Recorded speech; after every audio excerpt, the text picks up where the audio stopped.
All right, in this tutorial, we're going to have a look at the switch statement. So let's go ahead and get started.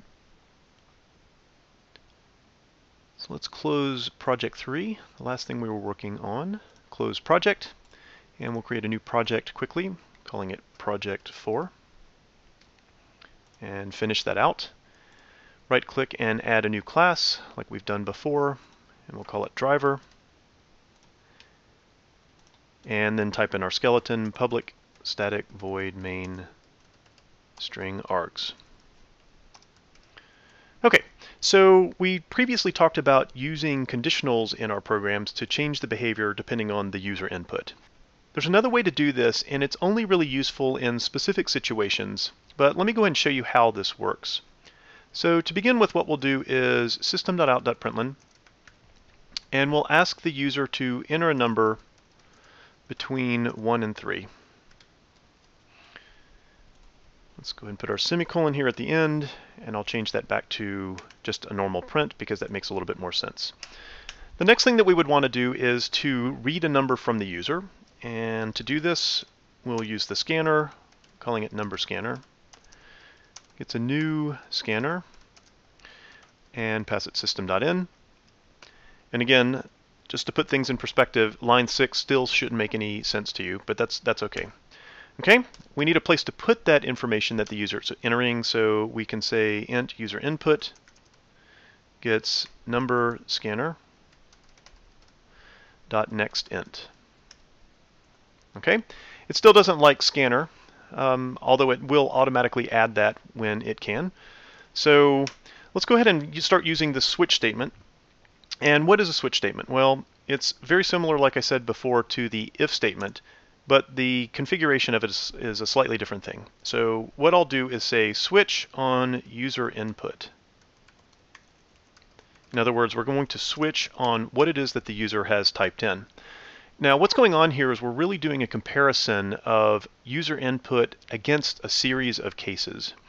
And so to do this, I'll say case 1. We would want to system.out.println, let's say uno. Okay, so what's going to happen is if user input is equal to 1, it's going to print out uno. And to prove this, we can go ahead and start it, save our work, enter in a number. If I were to print 1, you could see that it says uno to the screen here in the console. If I'm going to run this again, I can type in the number 2, and you can see that nothing happens because there was no match. So let's continue this just a little bit more by adding in a couple of extra cases. I can say case 2, system.out.println, and we can put in dos, and then we could put in case 3, system.out.println tres. Okay, so this looks like it's all good. I'll run it, save my changes, and it says enter in a number between 1 and 3, so I'll put in 3, and it looks like it works. However, there's a problem with the code in its current state. And let me show you what is going to happen if we enter in the value 1. Now when I do this, it says uno, dos, tres, all 3 in a row, and the reason is because it's going to find a match. In this case, we entered in a 1. It found the match here of case 1, and then it printed out uno. The problem is that it's going to continue going through these case statements until it sees the keyword break.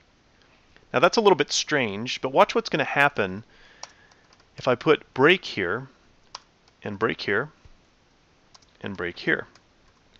The break is a new keyword for you, and it's going to get us out of the switch statement. So in this case, again, if we had entered in a 1, we're going to match right here on line 12 and system.out.println uno, and then as soon as it sees break, what it does is it kicks us out of the switch statement and continues processing right down here at line 15. So if I were to run it again and type in the number 1, you can see that it only prints out the word uno. Okay, now just like we had an else statement with our if, else kind of clauses that we put together, there's a similar notion with switch statements. And the key word here in this case is going to be default. So in other words, if there's no match here with case 1, 2, or 3, and they type in some other value other than 1, 2, or 3, the default is the one that's going to execute. So I'll put system.out.println, and let's give them a warning or something like that. So I could say you didn't enter a valid number. And if I were to run this again,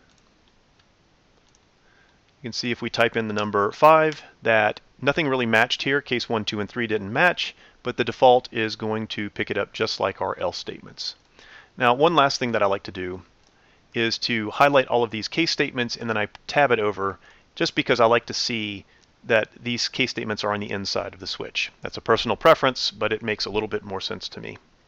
So hopefully that helps a little bit with switch statements, and we'll see you in the next tutorial.